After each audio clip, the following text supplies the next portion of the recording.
जोंनि जाथिनि हारिनि मुल्यआ साथा गंसेल'नि नामा रायजो राजाफोर जोंनि हारिनि बिलुआ मुसारि मोनसेनिल' नामा रायजो राजाफोर जोंनि हारिनि बिलुआ सलार मोनसेनिल' नामा रायजो राजाफोर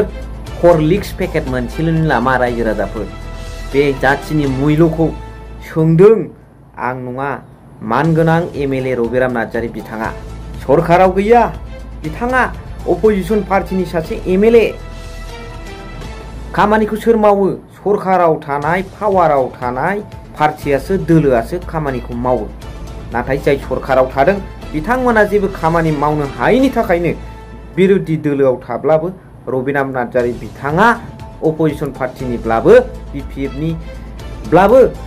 बिपिएफआ दा सरकार सालायाखै इउपिपिएल बिजेपिआसो नाथाय रबिराम नार्जारी बिथाङासो गोबां खामानि रायजो राजाफोरनि थाखाय खामानि मावगासिनो दङ बिपिएफ दले আজিৰ দিনত চৰকাৰত নাই পাৱাৰত নাই তথাপিও এমএলএ ৰবিৰাম নাৰ্জাৰী ডাঙৰীয়াই আজি ৰাইজসকলৰ কাৰণে বহুতো কাম আনিছে আৰু ৰাইজসকলৰ কাৰণে কাম কৰি দিছে এইটো প্ৰমাণিত হৈ গ'ল চৰকাৰত কোনে আছে ইউপিপিএল বিজেপি এলায়েন্স আঁচনি আৰু উন্নয়নৰ কামবিলাক কোনে কৰিব লাগে ইউপিপিএল আৰু বিজেপি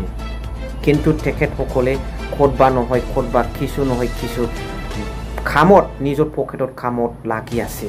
এই কাৰণে ৰবিৰাম নাৰ্জাৰী ডাঙৰীয়া অপজিশন হলেও তেখেতে নিজে দায়িত্ব লৈ ৰাইজসকলৰ কাৰণে কিছুমান স্কিম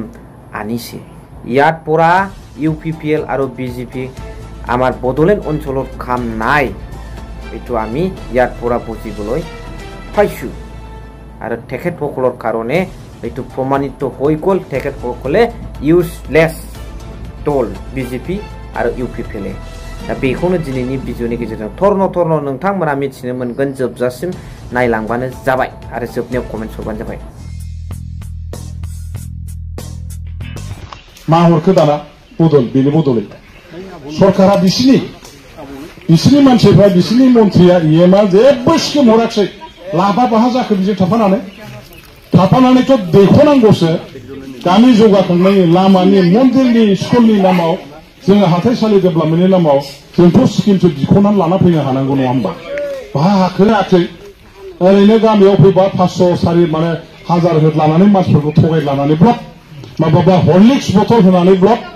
मालाबा माने सलार होनानै ब्लक मालाबा माने मुसारि कम्बल होनानै ब्लक जोंनि जाथिनि दामा हरलिक्स बथलसेनि नामा आइफोरा फाफार जोंनि जाथिनि मुल्यआ साथा गंसेनिल' नामा आइफोरा फाफार जोंनि हारिनि मुल्यआ कम्बल मुसारि गांसेनिल' नामा आइफोरा फाफार जोंनो लामाथ' नांगौना मानो होआ बेखौबा जोंनो मन्दिरथ' मोजां जानांगौआ मानो होआ बेखौबा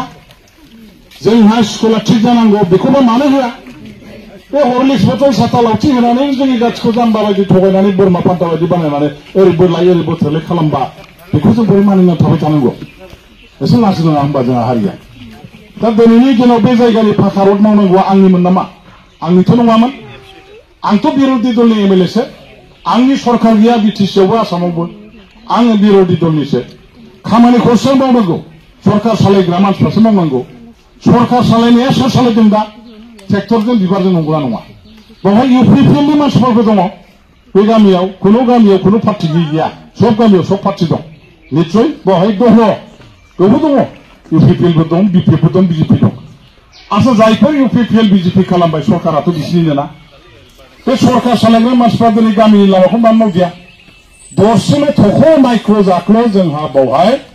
दिनै जोंनि बर' फिसाफोर रायजो जानाय गामि दं बाव हाव खाथियाव ओमफ्राय करिदा सानला दं जगदै दं हरैहाय माबा दं हरैहाय मनाखसा दं गोजान थाइ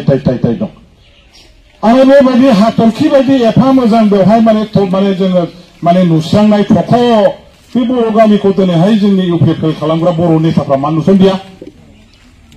मानो नायसनदिया दिनै इउपिपिएलनि नेताया सोर प्रमद बर'आनो सालायगासिनो दं दिनै इउपिपिएलनि मन्थ्रि दं आदा इउजि ब्रह्म दिनै मन्थ्रि जानानै दङ मानो मावदिया बेवहाय इउपिपिएलनि नेताफ्रा कि दायित्व गैया दंना गैया आइफोरा फाफार दे थिग আছে बिजेपिनि एमआ मावाखिसै बिटिसिनि लिडारासो प्रमद बर' नङा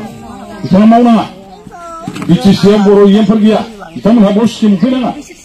बिटिसिनि मन्थ्रि माबा सालायग्रा आसामाव मन्थ्रि दं बिथांमोनहा बे गामिनि लामा सामाखौ थिग खालामफैनायनि दायित्व लानांगौमोन। स' नुनो मोनबाय नोंथांमोना रबिराम नार्जारि सारा मा बुंदों। दा गोसोआव लादो जाथिनि मुल्यआ हरलिक्स पेकेट मोनसेनि थाखायल' नङा, साथा गंसेनि थाखाय नङा, जाथिनिखौथ' बार होदो। निजि व्यक्तिगतनि भटनि बेसेनाबो जोंनि थाखाय जोबोद मुल्य गोनां। बबेबा मोनसे साथा बबेबा मोनसे सलार गंसेजों कुनु रुजुनो हाया। আমার বিটিসিত ইউপিপিএল আৰু বিজেপি দলে জিৰো হ'বলৈ গৈ আছে, এইটো প্ৰমাণিত হৈ গ'ল। ৰবিৰাম নাৰ্জাৰী ডাঙৰীয়াই এইটো প্ৰমাণ কৰিছে। তেখেতসকলে পুৰা মাইনাছত আহিব, এইটো খাটাং কথা। এই কাৰণে কোনোবা নেশ্যনেল পাৰ্টিয়ে যদি কোনোবা ব্যক্তিৰ ওপৰত দম দিছে, ইয়াত বই খাব লগা একো নাই। নিজৰ শক্তিশালী হওক আৰু কিছুমান যদি ডাঙৰ ইছ্যু হয় ডিষ্ট্ৰিক্ট চেণ্ট্ৰেললৈকে জনাই দিলে হয়। কোনো দলে নেশ্যনেল দলে আমাক বই খুৱাব নোৱাৰে আৰু আমি বই খোৱা মানুহ হ'ব নালাগে। নিজৰ শক্তিশালী হওক আৰু যোন নেতাসকলে বিটিচিত বিৰোধী কাম কৰিছে, বিটিচিত ধ্বংস কৰাৰ ষড়যন্ত্ৰ কৰিছে তথা কৰি আছে, সেই নেতাসকলক আমি বিটিচিৰ পৰা খেদাব লাগে, এইটো খাটাং কথা। मा बुङो रायजो राजाफोर कमेन्ट्सनि गेजेरजों जरूर फोरमायहर। Thank you for watching, love you.